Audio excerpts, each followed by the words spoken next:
قيما لينذر بأسا شديدا من لدنه ويبشر المؤمنين الذين يعملون الصالحات أن لهم أجرا حسنا ماكثين فيه أبدا وينذر الذين قالوا اتخذ الله ولدا ما لهم به من علم ولا لآبائهم كبرت كلمة تخرج من أفواههم إن يقولون إلا كذبا فلعلك باخع نفسك على آثارهم إن لم يؤمنوا بهذا الحديث أسفا إنا جعلنا ما على الأرض زينة لها لنبلوهم أيهم أحسن عملا وإنا لجاعلون ما عليها سعيدا جرزا أم حسبت أن أصحاب الكهف والرقيم كانوا من آياتنا عجبا إذ أوى الفتية إلى الكهف فقالوا ربنا آتنا من لدنك رحمة وهيئ لنا من أمرنا رشدا. صدق الله العظيم. Pertama sekali syukur alhamdulillah pada malam ini sama-sama kita dikumpulkan di surah An-Nur ICQS Mengkalam. Sebenarnya kali kedua saya di sini. Yang saya hormati Tuan Zainuddin bin Haji Awang Said. Kemudian yang saya hormati Tuan Muhammad Syarifuddin bin Salim selaku yaitu Timbalan Penolong Penggerakan Imigresen selaku pengurusi surau EJK Masjid, hadirin hadirat yang saya muliakan. Di awal tadi saya telah membacakan sebenarnya adalah surah Al-Kahfi ayat 1 hingga 10. Saya bacakan surah Al-Kahfi. Kenapa tuan-tuan? Ini berpandukan daripada hadis Nabi sallallahu alaihi wasallam. Apa kata Nabi? Man hafiza 10 ayat min surah Al-Kahfi usiba minad dajjal. Nabi sallallahu alaihi wasallam memberikan pesanan, peringatan, nasihat 1400 tahun yang dahulu. Apa kata Nabi? Man hafiza suratil kahfi 10 ayat min suratil kahfi. Sesiapa yang menghafal 10 ayat daripada surah Al-Kahfi, awal surah Al-Kahfi 1 hingga 10, usima minad dajjal, terselamatlah daripada fitnah dajjal. Ini intro ceramah belum Islam kita pendahuluan dulu. Saya kongsikan sebab kita perlu adakan benteng keimanan kita ini.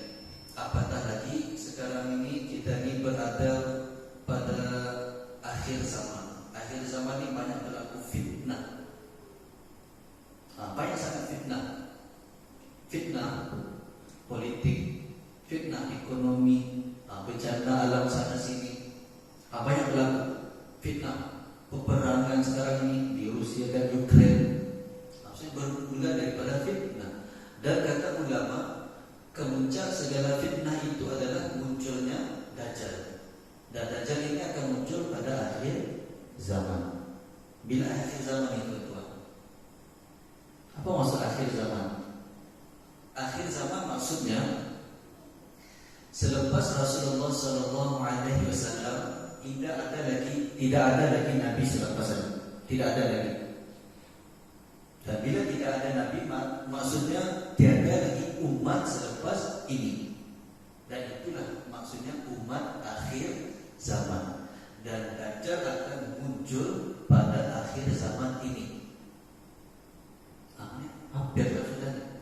Kata ini hidup di akhir zaman. Bila munculnya dajjal, wallahu a'lam. Tapi makin dekat tanda-tandanya. Dan salah satu tanda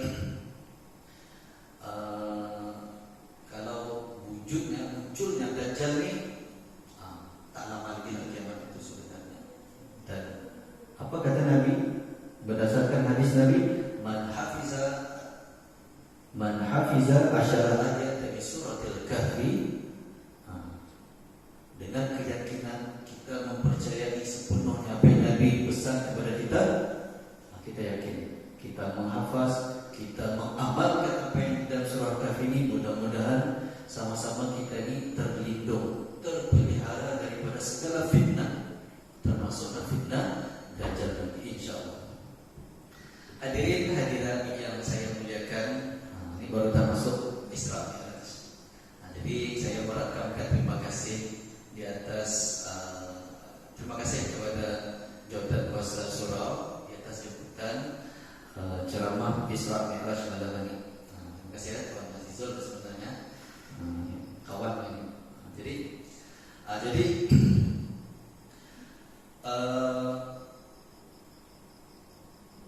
hampir setiap tahun, kalau contohnya saya dah berumur lebih 30, maknanya dah 20 lebih tahun dah kita ini, setiap tahun dah kita ini memperingati hari Isra dan Mi'raj ini. Kalau umur 50, maknanya hampir 30 kali sudah seumur hidup ini, setiap tahun mesti melalui Isra dan Mi'raj. Jadi alhamdulillah, insyaallah malam ini saya akan kongsikan, saya akan lebih berkongsi pada hari ini apakah pengajaran yang boleh kita ambil daripada peristiwa Isra dan Mi'raj ini. Memang kalau ada penceramah sebelum ini memang akan berkongsi gambaran-gambaran pengalaman-pengalaman Nabi semasa Isra dan Mi'raj ini. Banyaklah pengalaman. Jadi tapi kali ini insyaallah saya akan kongsikan di sebalik Isra Mi'raj itu apakah yang boleh kita pelajari. A'udzubillahi minasyaitonirrajim. Bismillahirrahmanirrahim.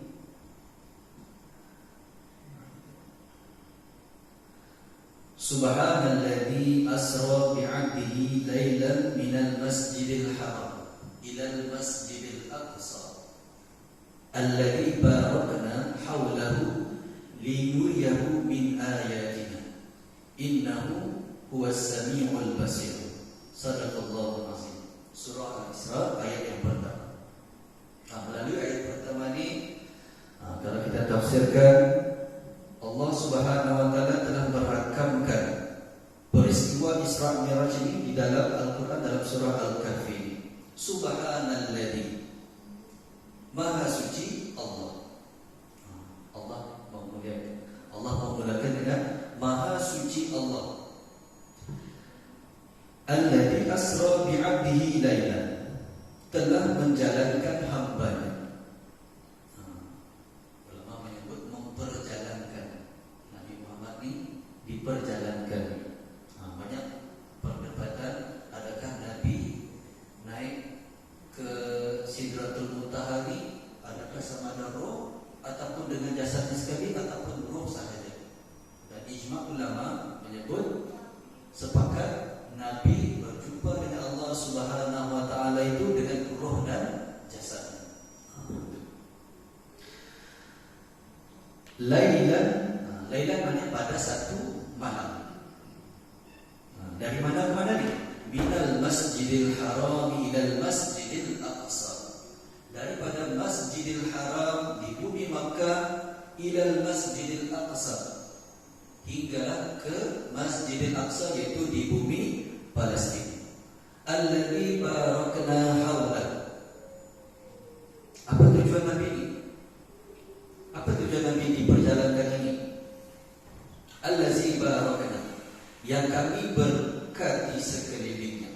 Yakni Allah Subhanahu wa taala berkati bumi Mekah sehinggalah bumi Palestina. Kita dah maklum bumi Mekah, walaupun keadaan tandusnya di sana, siapa yang dah pergi ke sana memang kalau dari sudut geografinya tanah yang tandus, berbukit bukau, panas. Tapi boleh manusia hidup di sana sejak zaman Nabi Ibrahim. Dan sekarang ini berkembang pesat. Ini salah satu keberkatan. Dan di Masjidil Aqsa, tanah-tanah yang subur. Selain itu juga tanah-tanah di mana bumi Aqsa ini, ya kan, tanah banyak Nabi dilahirkan.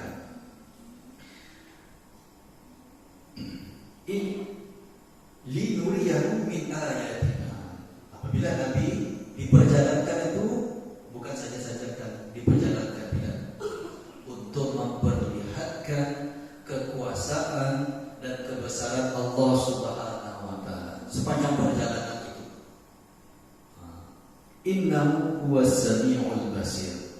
Sesungguhnya Allah jualah yang maha mendengar lagi maha mengetahui. Jadi apakah yang berlaku ketika itu? Apakah yang terjadi? Baginda sallallahu alaihi wasallam diperjalankan di Masjidil Haram ke Masjid Aqsa pada satu malam, kemudian ke Sidratul Muntaha. Hadirin hadirat yang saya muliakan, sebenarnya sebelum Nabi sallallahu alaihi wasallam diperjalankan ini, sebenarnya ada peristiwa yang berlaku ke atas Nabi. Sebelum Nabi dijemput oleh Allah, ada peristiwa yang Rasulullah hadapi. Apa dia? Yaitu Rasulullah menghadapi apa? Tahun-tahun kesedihan. Kenapa Nabi sedih? Pertama, Nabi sedih sebab kehilangan ataupun kematian siapa? Datuknya, yaitu Abdul meninggal. Kenapa Nabi sedih? Sebab dari kecil lagi Nabi ini dah dijaga oleh Abdul Muttalib. Dan sepanjang datuknya ini hidup, ketika itu yang kafir Quraisy ini, walaupun mereka menentang Nabi, tidak akan berani mengusik Nabi sallallahu alaihi wasallam. Kenapa? Sebab ia adalah cucu Abdul Muttalib, pembesar, orang galak, hormat kepada Nabi.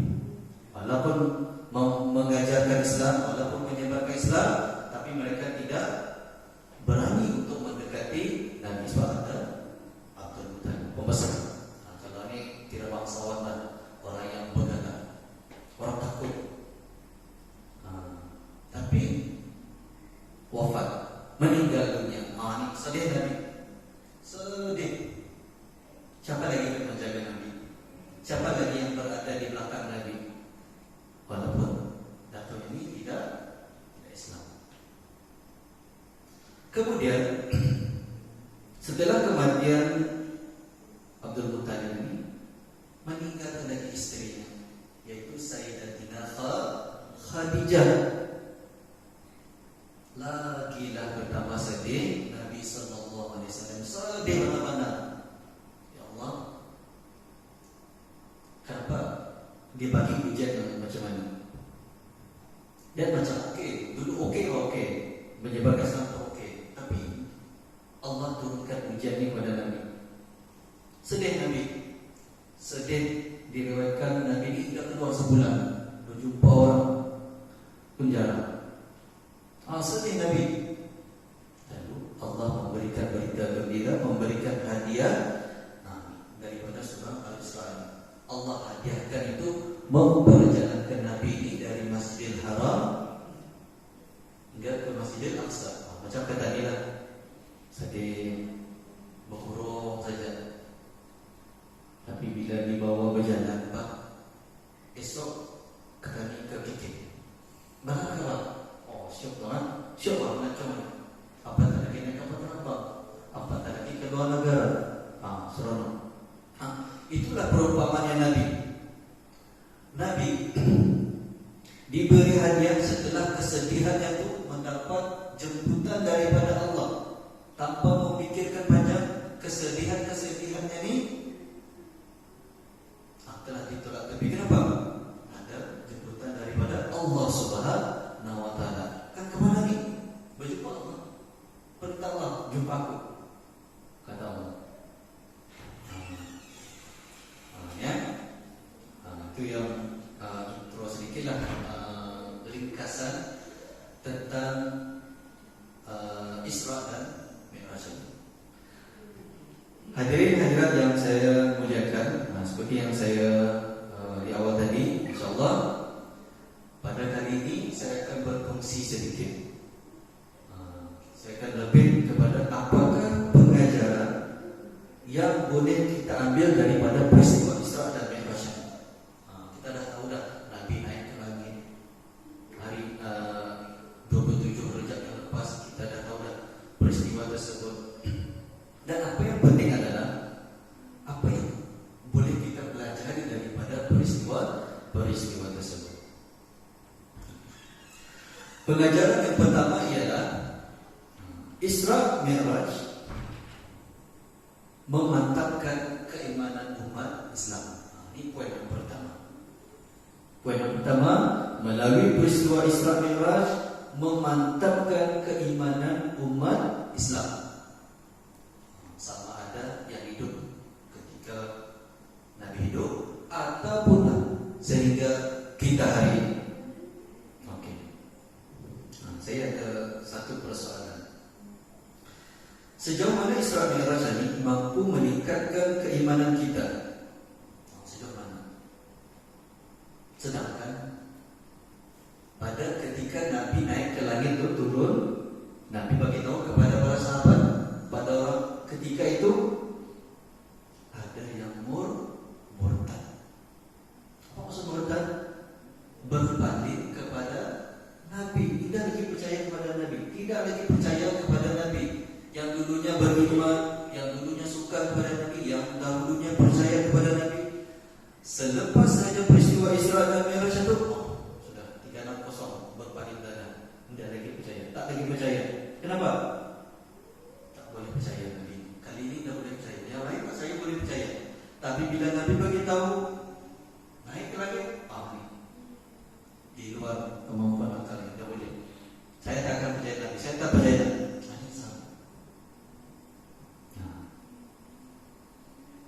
Sekarang ini bolehlah kita dipercaya kan? Sekarang kita boleh percaya kan? Nabi naik ke langit percaya? Ini keyakinan. Kalau ada yang tak percaya, ini berkaitan dengan akidah. Kalau tak percaya, ini sudah terkeluar daripada akidah. Tapi realitinya, semasa peristiwa Isra Mi'raj itu ada sahabat yang tak percaya. Saya nak ajak tuan-tuan dan puan-puan berfikir, kalaulah kita dihidupkan pada masa itu, pada masa Nabi, bayangkan saja, memang mustahil, bayangkan Nabi naik ke langit, masa itu kita hidup, Nabi turun, contohnya di surau, adakah kita akan percaya ketika itu? Kan ketika itu teruji keimanan sahabat, teruji keimanan orang yang baru masuk Islam ini, baru kan masuk Islam, baru kan menerima Islam, baru kan beriman. Tiba-tiba Nabi naik. Kalau kita cuma dalam keadaan ketika itu, kan menjadi satu persoalan. Jadi, tapi pada masa yang sama ada juga para sahabat yang tanpa ragu-ragu. Bukan para sahabat ni terus semuanya tak percaya. Ada yang tanpa ragu-ragu terus percaya 100%. Contohnya Sayyidina Abu Bakar As-Siddiq. Apabila Rasulullah SAW turun daripada Sidratul Muntaha itu subuh itu terus sembahyang subuh ditemani oleh malaikat Jibril sampai sebuah rasa diberitahu kepada Abu Bakar, ya Rasulullah, aku percaya apa yang kau katakan. Sebab itu Abu Bakar As-Siddiq digelar As-Siddiq, selalu membenarkan apa yang Nabi cakap. Yes, apa kata Rasulullah? Ya, saya akan buat. Ya Rasulullah. Ini Abu Bakar. Sehingga kan peristiwa Isra Mi'raj ini, dialah insan yang mempercayai Nabi. Jadi pengajaran yang pertama apa dia? Isra Mi'raj ini meningkatkan, menguji keimanan kita. Sebenarnya keimanan ini mendepani kebenaran. kenderaan, teknologi. Kalau dulu orang dulu lah, mana percaya orang akan terbang ke langit ini? Tidak percaya. Dulu kan 1400 tahun yang dulu, zaman yang dulu tak percaya tapi manusia ini boleh terbang ke sana sini. Tapi sekarang boleh dah. Ke Kuala Lumpur dari KK cuma 2 jam, 3 jam dah sampai. Datuk nenek moyang kita tak terbayang bakal rasa demikian. Contoh telefon kita ni, saya tak dulu tak terfikir pun kita boleh melihat movie di skrin yang sekecil ini. Dan kita boleh tengok di mana? Di televisyen, di wayang. Tak terfikir pun kita boleh melihat skrin yang kecil ada movie dalam tu. Dulu waktu kecil-kecil tak terfikir, tapi sekarang sudah ada. Sama juga dengan keimanan ini. Keimanan ini mendepani teknologi, mendepani kemampuan akal berfikir, seperti peristiwa Isra dan Mi'raj ini. Dan peristiwa-peristiwa ataupun mukjizat-mukjizat yang Nabi telah lalui di luar kemampuan. Jadi oleh itu kita sedarikan kehebatan akal kita ini dengan apa? Keimanan. Kita sedarikan walaupun pada akal kita ini contohnya melakukan sesuatu perkara itu boleh, tapi pada dasarnya ia akan mendatangkan dosa. Anda boleh juga kita buat walaupun perkara itu boleh buat, tapi bila dari sudut iman kita tidak boleh, tak boleh. Sebab apa? Agama tidak boleh. Ini iman kita sedarikan dengan iman. Okey, jadi poin yang pertama daripada peristiwa Isra Mi'raj ini ialah sekali lagi Isra Mi'raj ini memantapkan keimanan kita. Hadirin hadirat yang saya muliakan, pengajaran yang kedua. Di sebalik peristiwa Isra dan Mi'raj ini, kisah Isra Mi'raj membuktikan betapa berkatnya dan beruntungnya kehidupan mereka yang berada dekat dengan Rasulullah sallallahu alaihi wasallam. Ini pengajaran. Kenapa tuan-tuan, puan-puan, kenapa? Diriwayatkan pada malam kejadian Isra dan Mi'raj ini, sebelum Nabi naik ke langit, diriwayatkan Rasulullah sallallahu alaihi wasallam ini berbaring bersama dua orang saudaranya, yaitu Sayyidina Hamzah dan Sayyidina Ja'far. Diriwayatkan sebelum Nabi di Isra, di Mi'rajkan, Nabi bersama dua orang saudaranya, Sayyidina Ja'far dan Sayyidina Hamzah, di Hijr Ismail, berbaring di sana. Apa kehidupan Sayyidina Hamzah dan Sayyidina Ja'far selepas berkatnya dengan dekat dengan Nabi ini apa dia? Apa yang terjadi kepada sepanjang hayat Sayyidina Hamzah dan Sayyidina Ja'far? Kedua-duanya mati syahid di jalan Allah. Kenapa? Berkatnya ketika peristiwa Isra itu ia dekat dengan Nabi, sempat berbaring bersama Rasulullah sallallahu alaihi wasallam. Siapa lagi contoh-contoh yang dekat dengan Nabi sejak lahir lagi? Siapa dia? Siapa ibu susuan Nabi? Halimatus Sa'diyah, yang menyusukan Nabi. Orang Arab ini budaya mereka adalah apabila anak mereka lahir, bukan mereka yang menyusukan. Budaya mereka akan asuhkan baby mereka ni, anak kecil ni, dan disusukan kepada ibu susuan. Termasuklah Rasulullah sallallahu alaihi wasallam. Dan Rasulullah sallallahu alaihi wasallam disusukan oleh Halimatus Sa'diyah. Apa yang berlaku kepada Halimatus Sa'diyah?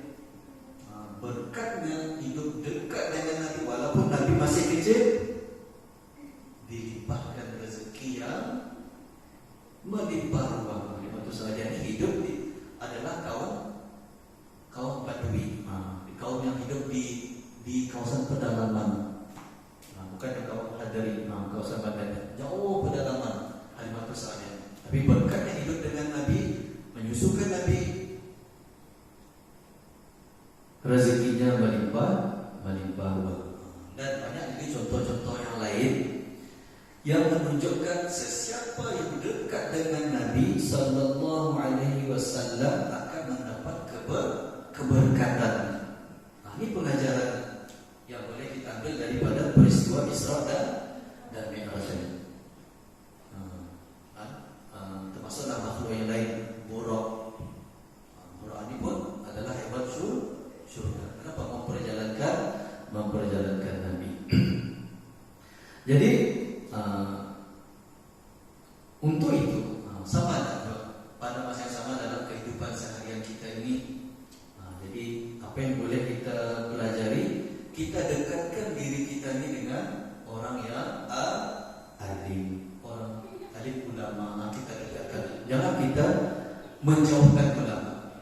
Walaupun kata orang tak banyak, kita dapat sedikit pun jadi, sebab ada keberkatannya para alim ulama.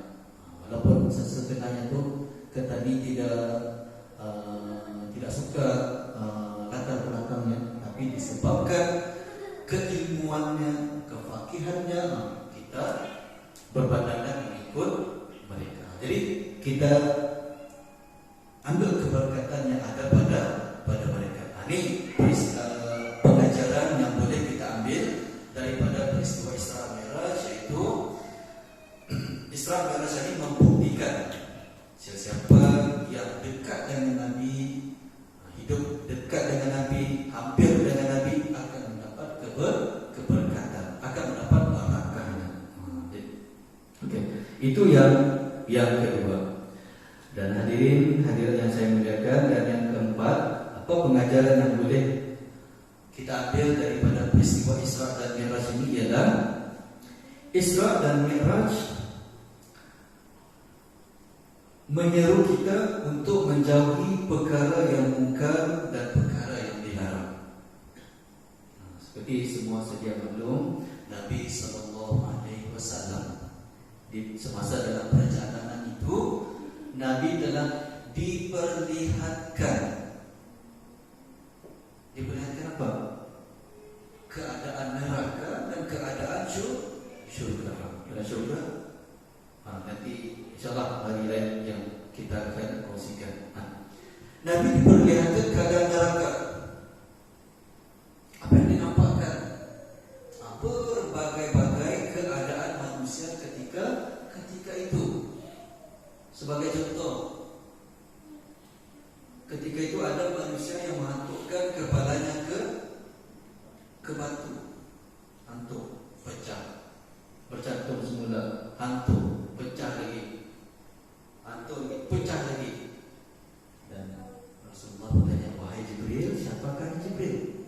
Inilah golongan yang malas untuk menunaikan solat, mengabaikan solat.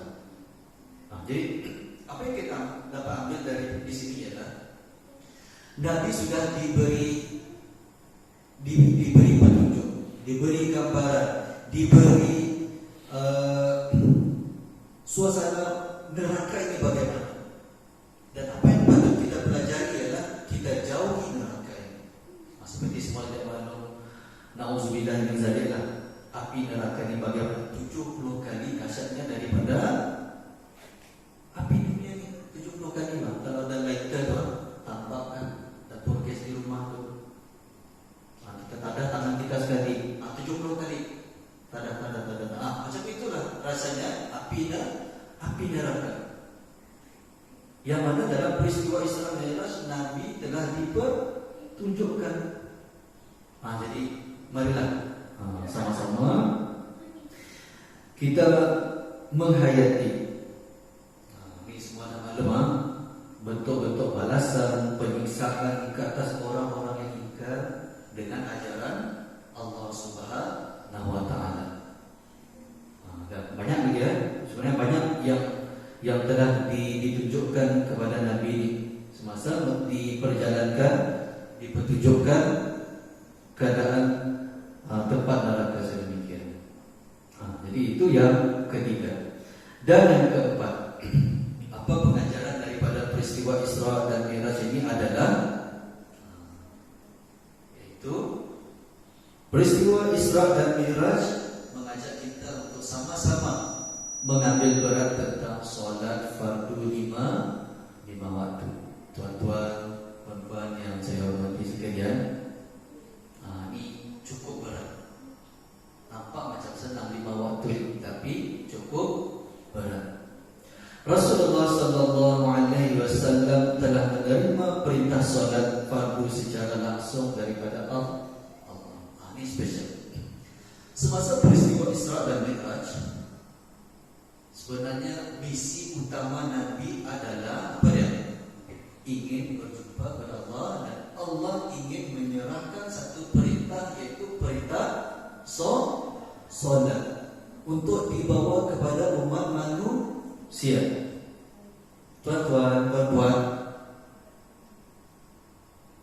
ibadat-ibadat yang lain yang Allah perintahkan untuk kita buat, Allah bagi perintah tersebut melalui malaikat Jibril. Malaikat Jibril berjumpa kepada Allah. Allah menurunkan wahyu itu dibawa oleh malaikat Jibril, dan Jibril bawa dan sampaikan kepada Rasulullah. Contohnya ibadat puasa, contohnya ibadat zakat, contohnya ibadat haji, terkandung melalui wahyu yang dibawa oleh malaikat Jibril, barulah sampai kepada Rasulullah sallallahu alaihi wasallam. Tapi solat, sembahyang diterima secara langsung oleh Nabi sallallahu alaihi wasallam, direct daripada Allah. Tak ada perantara. Menunjukkan apa itu? Menunjukkan betapa besarnya perintah solat ini spesial. Dia ada peristiwa yang berlaku, permulaan solat fardu itu sebanyak 50 waktu dan berkurang menjadi 5 waktu. Dan apa yang ingin saya sampaikan di sini adalah, apabila ia diterima secara langsung daripada Allah Subhanahu wa taala, menunjukkan keistimewaan dan kelebihan ibadat solat. Ya, ibadah solat berbanding ibadat yang lain. Mulia sebenarnya tuan-tuan dan puan orang yang solat ini. Orang yang mendirikan solat. A'udzubillahi minasyaitonir rajim. Bismillahirrahmanirrahim. Qad aflahal mu'minun alladzina hum fi salatihim khashi'un. Maka berjayalah orang mukmin itu. Apa maksud orang mukmin berjaya? Mendapat syurga, berjaya. Dalam surah Al-Mu'min, alladzina hum fi salatihim, yaitu orang yang mendirikan solat. Ada KPI lagi di sana, yaitu dengan khusyuk. Solat itu berjaya ataupun tidak kita ni, yang pertama solat. Gagal ataupun tidak kita hidup di dunia ni, solat. Solat bocor. Apabila kita mati nanti, kubur nanti ini bocor sudah, kita dah maklum dah. Apabila solat kita ni clear, settle, insya-Allah ibadat yang lain pun akan settle. Dalam kubur malaikat muka nanti dia tak akan tanya berapa banyak duit yang kita sedekahkan, berapa banyak umrah yang telah kita pergi, berapa banyak yang dah kita tolong. Tidak. The first thing is apa dia? Solat sembahyang. Ini macam kita nak melintas Brunei, ini negara sekastama. Kalau clear, apa yang kita bawa ni clear, dokumen kita lengkap, insya-Allah selesai. Pasport ada. Kalaulah pasport kita pun tak ada, macam mana akan selesai? Saya tak ada apa-apa, kosong ni. Pasport tak ada pasport. No. Tunggu di pagar sampai si pasport. Macam itu juga solat. Kalau solat kita clear, solat kita sempurna, solat kita laksanakan dengan baik, insyaallah apa yang Nabi bawa daripada Allah Subhanahu wa taala semasa peristiwa Isra Mi'raj itu, itulah hadiah terbesar kepada kita. Jadi di sini untuk pengajaran yang keempat, yaitu dalam peristiwa Isra Mi'raj ini kepentingan solat fardu 5 waktu sama-sama kita baiki solat kita, sama-sama ajak ahli keluarga kita, sama-sama ajak jiran tetangga kita untuk kita sama-sama memperbaiki solat. Nabi itu susah payah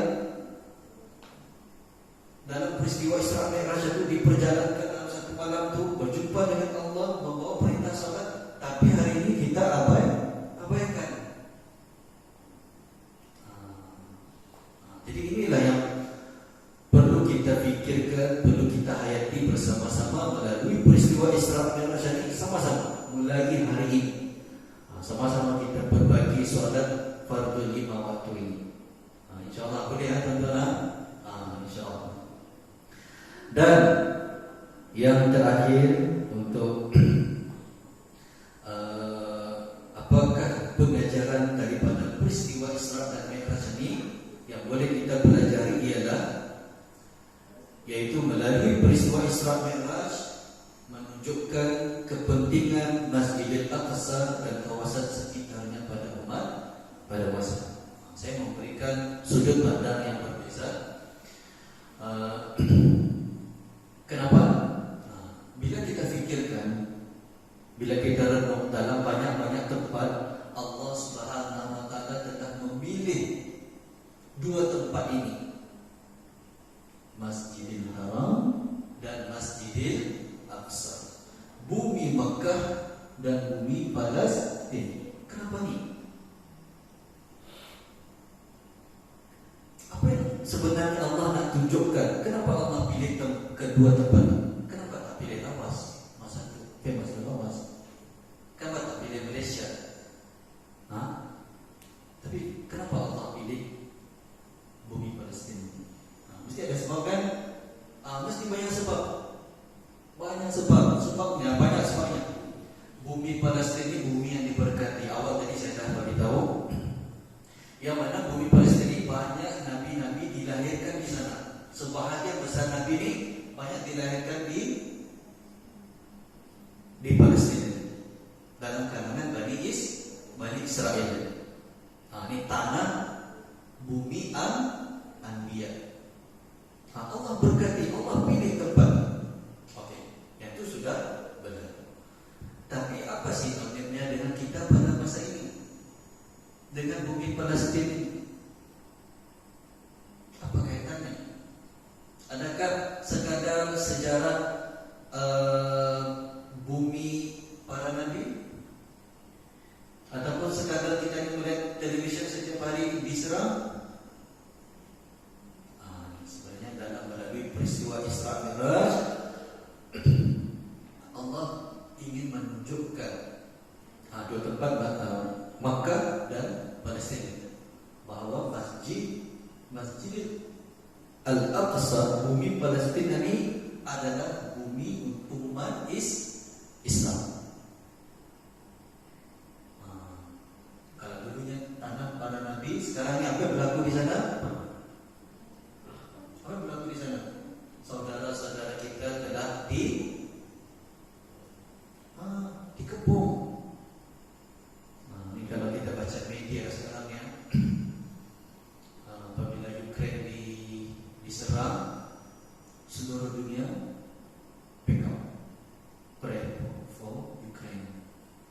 Baru kena serang sehari 2 hari, tapi Palestin dah bertahun-tahun, beratus tahun sudah tak ada pun yang tak ada dunia membackup bumi Palestin. Dan melalui peristiwa Isra Mi'raj ini secara kebetulan juga, sebab saya pun ada terbaca dalam media sosial lah, ada YouTube kan, ada yang membuat kenapa peperangan ini menjadi perhatian dunia, sedangkan Palestin yang telah bertahun-tahun, beratus tahun diserang, pandang sebelah mata saja, macam tak ada saja peperangan. Dan kebetulan juga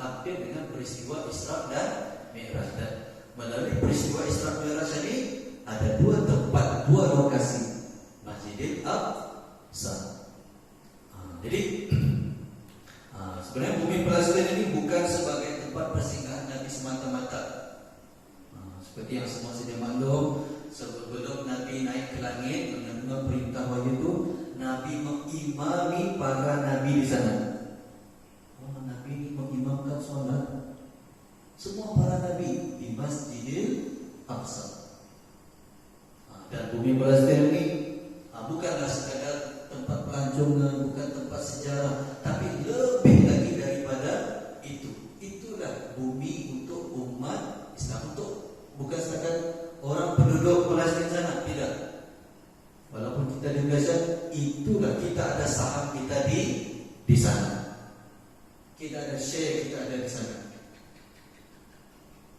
Jadi saya nak mengajak tuan-tuan dan puan-puan untuk sama-sama kita memikirkan dan menghayati Nabi naik ke langit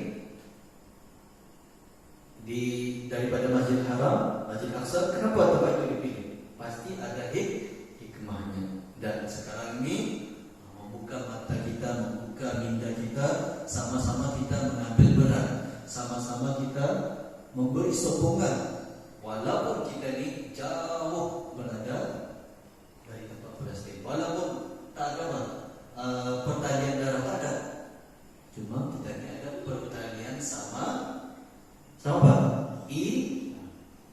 Islam, sama iman, sama akidah yang sama. Jadi sedikit saya kongsikan sejarah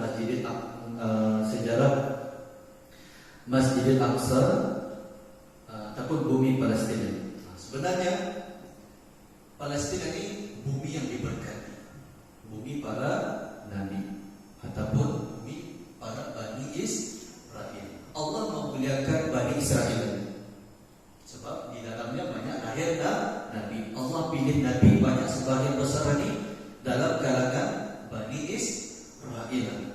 Allah memuliakan, Allah menghadiahkan mereka ini para rasul, dan ada kitabnya, itu kitab Taurat. Makanya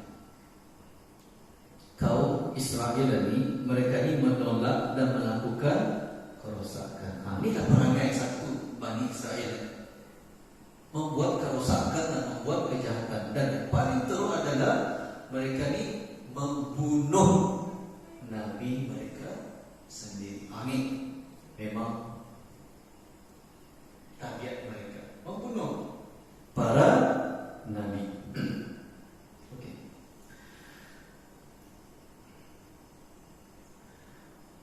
Selain membunuh para nabi, ini perkara biasa ni, membunuh orang ini perkara biasa. Nabi pun mereka bunuh, apatah lagi manusia biasa, dan mengingkari ajaran Taurat. Lalu Allah Subhanahu wa taala menghantar seorang Raja Nebukadnezar. Di dalam sejarah, kita Google, kita membuat pembacaan, Allah Subhanahu wa taala menghantar seorang Raja Nebukadnezar. Sebab apa? Mereka ini membunuh Nabi Syai'ib. Lalu apa raja ini buat? Mereka musnahkan Bani Israel ini. Dan sebahagiannya mereka ini bertaubat, keturunannya bertaubat insaf, dan dikembalikan Palestin ini ke tangan mereka. Kena balikkan segala. Allahu Akbar, Allahu Akbar, Allahu Akbar, Allahu Akbar. Asyhadu an la ilaha. Kerusakan ini sejarahnya yang telah Allah rakamkan di dalam Al-Quran. Jadi sebab itulah saya nak ajak tuan-tuan dan puan-puan, walaupun kita ini jauh berada di sana, sebenarnya mereka ni sudah lama merancang, kita yang ada. Betul.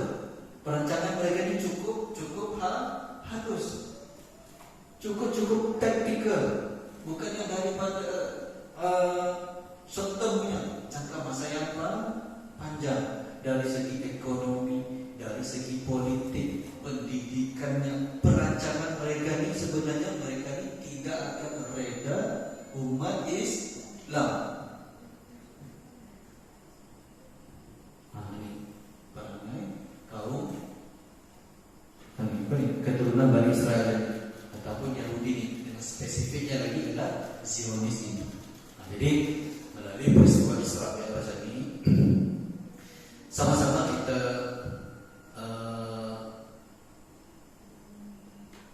menghayati, memberikan sokongan sekali lagi. Paling tidak walaupun kita tidak mampu memberikan sumbangan tenaga, duit pun sekali-sekala kita inilah sumbangkan, insyaAllah sampai. Walaupun tak mampu kita memberikan wang ringgit, apa kata Yusuf Al-Qaradawi, sekurang-kurangnya kita ini berdoa untuk saudara-saudara kita di sana. Kalau kita membaca di media sosial, sebenarnya kadang-kadang ada yang kena sekat tentang Palestina. Tidak banyak. Tapi realitinya sebenarnya berlaku setiap hari. Minggu lepas pun ada lagi seorang yang dibunuh. Banyaklah, memang banyak berlakulah pembunuhan di sana. Tapi media massa saja yang menutupinya. Jadi itulah pengajaran ataupun rahasia di sebalik peristiwa Isra Mi'raj. Jadi saya recap balik, saya ulang balik. Yang pertama, Isra Mi'raj, pengajaran pertama adalah Isra Mi'raj melalui peristiwa Isra Mi'raj memantapkan keimanan umat Islam. Bila kita hayati Isra Mi'raj ini bukannya persoalan biasa-biasa, ia persoalan keimanan, ia persoalan keyakinan kita, ia persoalan agama kita. Dan yang kedua, melalui Isra Mi'raj membuktikan bahawa sesiapa yang dekat dengan Nabi, hidupnya akan diberkati. Dan sesiapa yang dekat dengan orang yang baik-baik ini, orang yang para alim ulama ini, insya-Allah akan dapat keberkatan, ada baiknya. Dan yang ketiga, melalui peristiwa Isra Mi'raj ini, pengajaran ini ialah sama-sama kita untuk menjauhi perkara yang munkar dan perkara yang dilarang oleh Allah Subhanahu wa taala. Jadi bila kita menjauhi, kita akan terhindar daripada dimasukkan di dalam neraka, insya-Allah. Dan yang keempat, melalui peristiwa Isra Mi'raj mengajak kita untuk sama-sama mementingkan solat fardu lima waktu, yang mana Allah Subhanahu wa taala memberikan perintah solat ini secara terus, secara langsung kepada Nabi, membuktikan solat itu adalah yang istimewa berbanding ibadah-ibadah yang lain. Kata kuncinya di sini adalah ibadat yang pertama Allah tanya. Dan yang kelima tadi, yang terakhir, melalui peristiwa Isra Mi'raj ini, apa yang boleh kita hayati, rahasia di sebalik pengajaran daripada Isra Mi'raj ini, sama-sama kita menjaga kepentingan Masjid Al-Aqsa dan kawasan sekitarnya pada umat Islam ini. Jadi mudah-mudahan perkongsian kita pada hari ini mudah-mudahan memberikan sedikit sebanyak, memberikan buah fikiran, memberikan sedikit ilmu untuk sama-sama kita jadikan pengajaran dalam kehidupan seharian. Dan suka saya bilang yang terakhir, sebenarnya memperingati Isra dan Mi'raj ini bukannya pada tanggal 27 Rajab saja, tidak semestinya. Memperingati hari besar dalam Islam ini bukannya hari itu sahaja, tidak. Walaupun peristiwa Isra Mi'raj ini pada 27 Rajab, tapi pengajarannya kita jadikan, kita amalkan di dalam kehidupan seharian kita. Contohnya Isra Mi'raj ini persoalan keimanan. Keimanan ini bukannya persoalan berkata, sahaja. Hari ini bertambah iman, esok tak ada dah Isra Mi'raj. Nah, itu maksudnya. Jadi melalui peristiwa Isra Mi'raj ini bukannya sekadar kita memperingati pada hari tersebut, dan apa yang penting ibrah, pengajaran daripada Isra dan Mi'raj itu kita masukkan, kita amalkan dalam segenap kehidupan kita bersama-sama. Jadi saya rasa tadi Ustazah, saya rasa setakat itu sahaja perkongsian ataupun ceramah Isra Mi'raj di surau An-Nur pada kali ini. Mudah-mudahan sekali lagi memberi manfaat untuk kita semua. Dan sebelum saya mengundur diri, saya memohon maaf sekiranya ada yang menyinggung perasaan tanpa saya sadar, dan apa yang baik itu datangnya daripada Allah Subhanahu wa taala, dan sebaiknya kita memohon ampun kepada Allah Subhanahu wa taala. Dan apa yang baik itu datangnya daripada Allah Subhanahu wa taala, dan apa yang buruk itu adalah daripada diri kita, daripada saya, dan sebaiknya kita memohon ampun kepada Allah Subhanahu wa taala. Jadi setakat itu sahaja untuk perkongsian ceramah pada hari ini. Yaitu wabillahi taufiq wal hidayah. Wassalamualaikum warahmatullahi wabarakatuh.